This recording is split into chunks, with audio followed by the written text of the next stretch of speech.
और मेरे भाइयों, कैसे हो आप सभी। उम्मीद करता हूँ बहुत ही अच्छे होगे। तो आज की वीडियो बहुत ही ज़्यादा मोस्ट इंपॉर्टेंट और इंटरेस्टिंग होने वाला है उन स्टूडेंट के लिए जिनका पेपर नज़दीक आ चुका है और उन्होंने अभी तक प्रिपरेशन नहीं करी है।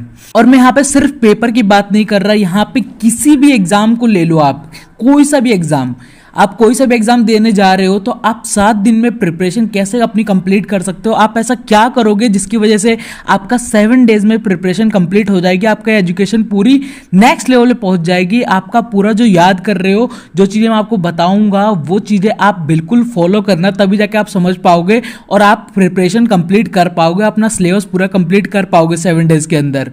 और ये कोई भी मजाक नहीं है, क्योंकि मैं ऑलरेडी अपने किसी भी एग्जाम को देने से पहले सिर्फ 1 हफ्ते पहले या फिर 2-4 दिन पहले पढ़ता हूँ। उससे पहले मैं कोई बुक उठा के नहीं देखता। मेरी तरफ बहुत सारे स्टूडेंट हैं जो लास्ट मोमेंट तक बुक उठा के नहीं देखते, मतलब पेपर नजदीक आ जाते हैं फिर भी वो बुक उठा के नहीं देखते। तो मैं उनके लिए वीडियो बना रहा हूँ। तो अगर आप जानना चाहते हैं तो वीडियो में एंड तक बने रहने का टॉपिक ध्यान से सुनना और समझना, जब भी आपको पता चलेगा। तो चलिए वीडियो को स्टार्ट करते हैं, आज के इस मोस्ट इंपॉर्टेंट वीडियो को। Let get started a video. इस टिप्स एंड ट्रिक्स से आप एटलीस्ट 70 या 80% अपना कवर कर लोगे सिलेबस। तो हमारा जो पहला टिप्स एंड ट्रिक्स है वो है अपने पिछले वर्ष के सिलेबस को उठा के पढ़ो। ठीक है, मतलब प्रीलिमिनरी पेपर जो हुए हैं उनको उठा के पढ़ो। आपके पास प्रत्येक चीजों का अध्ययन करने से पहले आपके पास ऑलरेडी बहुत कम टाइम बचा है, इसलिए आप पिछले पेपर, मतलब आप अगर 2022 में पेपर देने जा रहे हैं तो आप 2021 और 2019 और 2020 से जितने भी आपके पीछे पेपर जा चुके हैं उनको उठा के पढ़ो, क्योंकि 50 से 60% उसी में से आता है। क्वेश्चन जो मिक्स होके आते हैं सेम वैसे ही रहते हैं, उसी तरह के क्वेश्चंस होते हैं। अगर आपने इस चीज को करा, मतलब इस फॉलो किया, आपने पिछले पेपर को उठा के पढ़ाई किया, तो आपके एटलीस्ट 50 से 60% कवर हो जाएगा सिलेबस यहीं पे ही। और हाँ, एक चीज और, अगर आप उसको पढ़ाई कर रहे हो, ठीक है, तो आप इस तरह से पढ़ाई करो कि आप अगर दूसरी बार पढ़ रहे हो तो पूरा दिमाग में घुस जाए। तो सबसे पहले आप समझने की कोशिश करो कि उसके अंदर क्वेश्चंस किस टाइप के पुटअप हुए हैं और किस तरह से क्वेश्चन आ सकते हैं। इतना तो समझ सकते हो ना आप, तो इतना समझने की कोशिश करो पहले किस टाइप के क्वेश्चन आ रहे हैं और उसमें से सबसे ज्यादा क्वेश्चन किस तरह के पुटअप करे जा रहे हैं और सबसे ज्यादा मार्क्स के कौन सा क्वेश्चन है। इस तरह के जो भी क्वेश्चन है उनको अपने चैप्टर में देखो और उस चैप्टर को रीड करना स्टार्ट कर दो। तो सेम मैं ऐसे बता रहा हूँ, मेन क्वेश्चन एक तरह से जिसे आप पढ़ाई कर सकते हो, जिससे आपके एटलीस्ट 50 से 60% कवर हो जाएगा उसी से ही। पढ़ते समय हेडलाइन जरूर करें। अगर आपका कोई भी क्वेश्चन है जिस पे आप पढ़ रहे हो बार बार लेकिन आपको समझ में नहीं आ रहा, तो पहले तो उसे हेडलाइन कर लो, उसको एटलीस्ट बाद के लिए रख दो। ठीक है, थोड़ी देर के लिए रख लो, क्योंकि आप जो प्रिपरेशन कर रहे हो आपके पास ऑलरेडी बहुत कम टाइम बचा है। इस वजह से आप पहले उन चीज़ों पे फोकस करो जो आप याद कर सकते हो। जो चीज़ें आप याद नहीं कर सकते उस चीज़ों को आप इतना ध्यान मत दो अभी फिलहाल। ठीक है, जो आप याद नहीं कर सकते उसको उस टाइम पे पढ़ो जिस टाइम पे आपके पास टाइम बचा हो पढ़ने लायक। लेकिन जो चीज़ें आप याद कर सकते हो उनको याद करो, और ज़्यादातर चीज़ें आप याद करने की ना कोशिश करो। तो मैं ये चीज़ प्रेफर कर रहा हूँ, आपको याद मत करो, आप पढ़ लो उस चीज़ को। बार बार पढ़ोगे तो आपको दिमाग में आ जाएगा कि इस क्वेश्चन का आंसर किस तरह से है और क्या लिखना है मुझे बनाकर। ठीक है, तो आप सिर्फ याद मत करो, आप उसको समझने की कोशिश करो, क्योंकि याद करने से हम ज़्यादातर टाइम भूल जाते हैं, लेकिन समझकर अगर हम किसी चीज़ का आंसर देते हैं तो बहुत अच्छे से हमें याद रहता है माइंड के अंदर।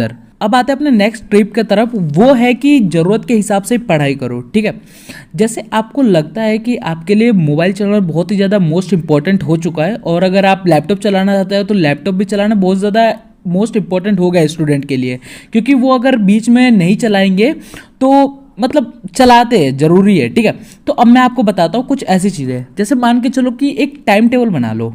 ठीक है, टाइम टेबल वैसे कोई भी स्टूडेंट का नहीं होता, मैं फिलहाल आपकी अपनी ही बात कर रहा हूँ। ठीक है, लेकिन अब अगर पढ़ने स्टार्ट कर रहे हो, ठीक है, तो एक टाइम रख लो कि अगर आपने 3 घंटे पढ़ना है तो उसके बीच आप मोबाइल लैपटॉप किसी भी चीज़ को हाथ ना लगाओ। उसके बाद आप भले ही कुछ भी करो। ठीक है, क्योंकि 3 घंटे भी अगर 7 डेज के अंदर आप देते हैं या फिर 4 डेज, किसी भी कितने भी दिन के लिए, आप अगर कुछ दिनों के लिए फोन को साइड में रख के अगर 3-4 घंटे प्रिपरेशन करते हैं तो आपका अच्छे खासे लेवल पे प्रिपरेशन हो जाएगा।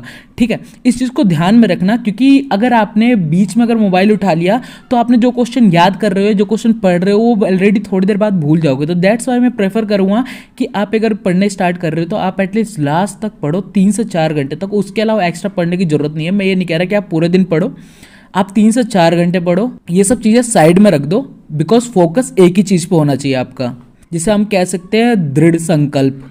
अब आते हैं अपने नेक्स्ट टिप की तरफ। देखो, मैं बताता हूँ इस चीज़ को, ध्यान से सुनना। मतलब अगर आप एटलीस्ट 10 से 5 सेकंड के लिए भी उठ जाते हो, मैं ये मजाक नहीं कर रहा, ये लिटरली स्टूडेंट के साथ होता है जो ऑलरेडी पढ़ नहीं पाते या फिर वो मतलब इतना टॉपर नहीं बन पाते हैं, जो एवरेज बच्चे उनकी बात करता हूँ, ठीक है।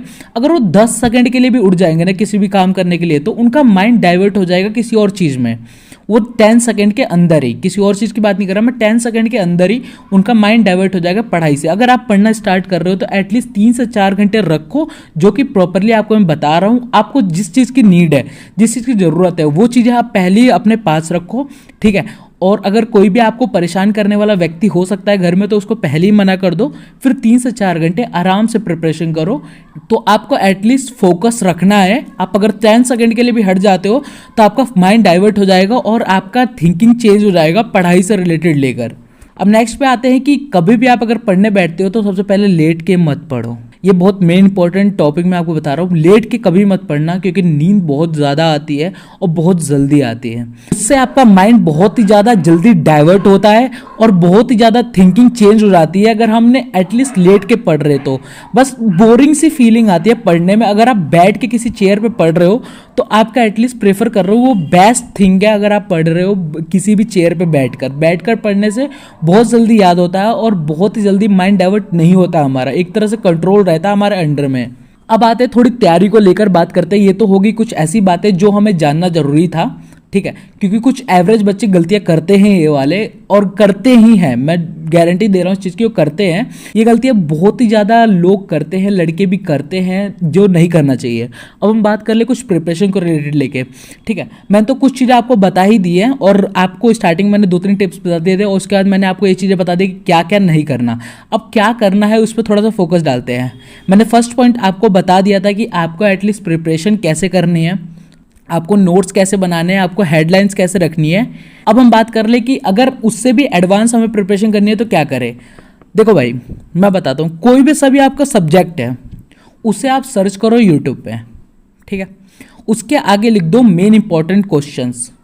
वो आपको किसी भी बुक हो, कोई सी भी बुक हो, कोई सी भी, ऑल इन कोई सी भी बुक, ठीक है, आपको हर एक बुक के नोट्स और हर एक बुक के वीडियोस बहुत ही जल्दी मिल जाएंगे आपको यूट्यूब पे, बहुत ही ज़्यादा मिल जाएंगे और बहुत तरह के वीडियोस मिल जाएंगे। उसमें आप मेन इंपॉर्टेंट क्वेश्चंस पढ़ सकते हो, क्योंकि ज़्यादातर हमें एक बात बताओ तो सुनने से बहुत ज़्यादा माइंड पे इफेक्ट पड़ता है और हमें समझ में आता है। कोई अगर हमें समझाता है सामने वाला और हम समझना चाहे तो हम समझ जाते हैं। कुछ लोग होते हैं नहीं समझना चाहते तो वो नहीं समझ पाते, लेकिन सामने वाला जो बंदा समझा रहा है और आपको पढ़ने का मन है तो आप समझ जाओगे। तो सबसे पहले आपको यूट्यूब प्रेफर करूँगा जो मेन इंपॉर्टेंट है, ठीक है। यूट्यूब से हमें बहुत ही ज़्यादा सिलेबस कंप्लीट हो सकता है। एटलीस्ट अगर आपका 50 से 60% कंप्लीट हो चुका है सिलेबस, मैंने बताया जैसे आपको, ठीक है। उसके अलावा जब अगर क्वेश्चन बैंक आप पढ़ते हो तो उसके अंदर एटलीस्ट 20 से 25% आपका कंप्लीट हो जाएगा सिलेबस। और उसके बाद आप अगर यूट्यूब से पढ़ाई करते हो तो मैं ये मजाक नहीं कर रहा, यूट्यूब से पूरा कंप्लीट आपको वीडियो मिल जाएगा और वीडियो से आपको 100% मार्क्स आने के चांसेस बढ़ जाएंगे। क्योंकि मैं बताता हूँ आपको, आपने जो क्वेश्चन पढ़े हैं क्वेश्चन बैंक के अंदर, आपने जो क्वेश्चन प्रीलिमिनरी पेपर में पढ़े हैं, मतलब पिछले क्वेश्चन पेपर में पढ़े हैं, ठीक है, वही क्वेश्चंस आपको बताया जाएगा यूट्यूब के ऊपर, ठीक है। और थोड़े बहुत चेंजेस भी होते हैं, ऐसी बात नहीं है कि सेम वही क्वेश्चंस होंगे, थोड़े बहुत चेंजेस भी होते हैं, क्योंकि मेन इंपॉर्टेंट क्वेश्चन है तो आपको समझ में भी आ जाएगा क्या मेन इंपॉर्टेंट क्वेश्चन है और मैं जो पढ़ रहा हूँ क्या सही है गलत है, वो भी चीज़ आपको पता चल जाएगी। और जो नहीं पता वो भी आपको यूट्यूब से पता चल जाएगी। तो इस तरह से आपका प्रिपरेशन बहुत ही ज़्यादा नेक्स्ट लेवल पर पहुँच सकता है। मैं मजाक नहीं कर रहा, ये सारे टिप्स फॉलो करो, आपके एटलीस्ट 99% आपके मार्क्स आने के चांसेस बढ़ जाएंगे। 1% की मैं गारंटी इसलिए नहीं दे रहा क्योंकि देखो भाई, गलतियां हर कोई करता है और मैंने जो चीज़ें आपको बताई है, कोई ना कोई लड़का गलती जरूर करेगा इसमें से। अगर आप गलती नहीं करते हो तो आपके एटलीस्ट मार्क्स बहुत अच्छे मिल सकते हैं और बहुत अच्छे खासे मार्क्स बन सकते हैं। और हैंड राइटिंग को रिलेटेड मैंने एक और वीडियो बनाई है, जस्ट आप मेरे चैनल चेक कर सकते हो, दूसरे तीसरे वीडियो पे। जो हैंड राइटिंग है वो भी हमारे लाइफ के अंदर, हमारे पेपर्स के अंदर बहुत ही महंगा रोल प्ले करता है, ठीक है। क्योंकि अगर आपकी हैंड राइटिंग जितनी अच्छी होगी उतना ही अच्छा आपको मार्क्स मिलेगा। तो हैंड राइटिंग कैसे सुधारे मैंने आपको नेक्स्ट वीडियो बताया भी है, आपको एटलीस्ट आई बटन पे लिंक भी आ रहा होगा, डिस्क्रिप्शन में लिंक मिल जाएगा, आप देख सकते हैं, ठीक है। तो हैंड राइटिंग में आपकी बहुत बेस्ट होनी चाहिए। तो अगर आपको ये बातें समझ में आई है, ठीक है, तो पहले तो कमेंट कर दो मेरे को, और thank you so much guys. अगर यहाँ तक बने हो तो मेरे को सुन रहे हो तो एक कमेंट करके जरूर बताना कि आप मेरी वीडियो कहाँ से बैठ के देख रहे हो, क्योंकि ये जानना मेरे लिए बहुत ही ज़्यादा ज़रूरी है। तो thank you so much guys. Sorry for that, मैं भूल गया था। अगर आपको इस वीडियो अच्छी लगी है तो प्लीज़ चैनल को सब्सक्राइब करो, जितना शेयर कर सकते हो। जिसको इस वीडियो की नीड है उसको जरूर शेयर करो, जिसको नीड है उनको ही करना। सो प्लीज़ रिक्वेस्ट यू, जिसको नीड है उसको ही करना, और चैनल को सब्सक्राइब कर दो।